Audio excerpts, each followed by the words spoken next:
Now, in order to get stronger and build muscle, we need to talk about the speed of reps and the control of reps, because those two are very different for strength and for hypertrophy. And so today I want to share with you how you can leverage this to become more effective at getting stronger and building muscle. Because this is the channel on building strength and muscle at the same time. I'm a coach, and this is exactly how I built 20 kilos of muscle while at the same time building my strength to do some of the things that you're seeing now. So the speed and control of reps we can really call tempo. So in a nutshell, tempo is just about how fast or slow or controlled you do your concentric, okay? There you go, the concentric, where you lift the weight, or the eccentric, where you lower the weight, or also any pauses that you may add. So that's what tempo is. And the question is there a better tempo? Are you sacrificing muscle because of the wrong tempo? Should you execute your reps in a certain way to build more muscle? And what about strength? Now, the good thing is that there is an answer to this, and it's different for strength and for hypertrophy. So let's start from strength very simply. You know what the best tempo is for strength? Is the one you are strongest at. Very simply, we are not rigid. Don't be rigid about this. Think about it. We are trying to optimize for how strong we are. So the best tempo is going to be simply the one we are strongest at. But there is a simple way that you can understand it. So I'm going to ask you a question about this. So what do you think is probably going to be the tempo you're strongest at? And this is important because it's going to result in more strength. Is it going to be better to do a slow concentric? Okay, so a controlled positive part of the movement when you lift the weight, or maybe a slow or controlled eccentric, or just doing fast both, okay? Both a fast eccentric and concentric. Which one is going to be the best tempo most likely for strength? The answer is trying to do both fast, because the more you control the weight, the more you slow it down, the more energy you waste and the less weight you're going to be able to move, which is the definition of lower strength. Strength is just how much weight you move. So really the takeaway for strength, very simply, is usually as fast as possible,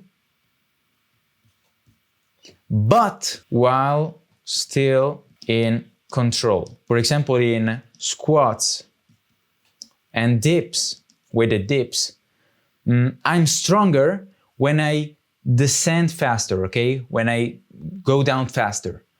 But I need to still be in control. If I go down too fast with a very heavy weight, I just get crushed. I can't control it, and that's the balance that you need to, okay, that you need to thread. Or maybe in pulling, okay, in, for example, weighted pull-ups, weighted chin-ups, I'm by far strongest when I just pull explosively.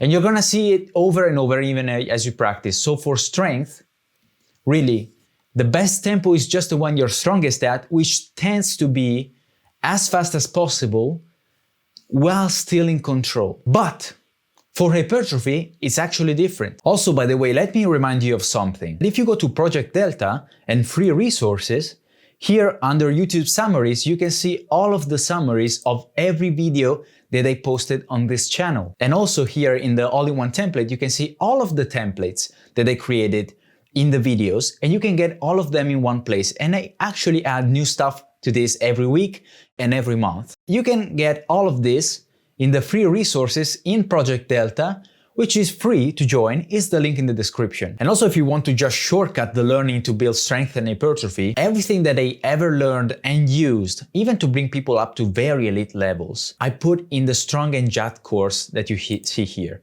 A lot of the concepts in here, I never even ever covered on YouTube, and people used to pay me a lot for coaching, and I use this same stuff. So even if it's just for checking this out and giving it a look, it's in Project Delta, which is the link in the description. I'm gonna ask you a question here as well. Which is better between those? So, is it better to do a control eccentric and this is a very popular opinion, okay? As low eccentric, lowering the weight, focusing on the weight, or doing maybe pauses, or just normal. A normal execution where you don't really think about it, you just move the weights up and down, and that's it. What's the best tempo for hypertrophy? Well, the popular opinion is that a controlled eccentric is superior, but that's actually false. And this is very recent data, and it's liberating. So I also thought for a long time, because it was so popular, that a controlled eccentric for hypertrophy was better. But actually, in just September 2025, a massive meta-analysis, 14 studies, like 280 people, confronted those approaches, and guess what? There was no difference in hypertrophy between a controlled eccentric, pauses, or especially a simple normal execution. So this is good. It means that tempo does not matter for hypertrophy.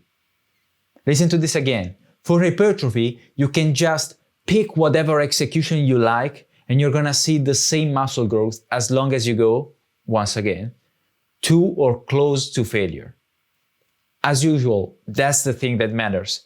So this is good. Again, obviously, don't be dumb and get injured just rebounding the weights, okay? You still want to have a normal execution, but you don't need to slow it down more than necessary. You can, basically, this is how I pick my execution for hypertrophy now. What feels better, okay? What I do now is just what feels better and what's more fun. Very liberating. So for strength, it's just about what tempo makes you strongest, which tends to be as fast as possible while still in control. While for hypertrophy, this doesn't matter at all. So this matters though, on the other hand, because it means more peace of mind, it means more freedom to be flexible, it means more freedom to have fun, and it's a reminder, once again, to focus on what matters, which, as always, is to train hard to failure and not skip workouts. Once again, if you just do this, it's gonna be very hard for you, just stripping everything down, to not build muscle. Training hard, not skipping workouts. So as usual, at the end of every video, I'm gonna leave you with a clip of a lift of mine from my archive, already recent, and a physique update, just for, I guess, proof that I practice what I preach. So you can enjoy that. And I'm gonna see you next week. I got a nice banger coming up, so you want to be sure to be there for that.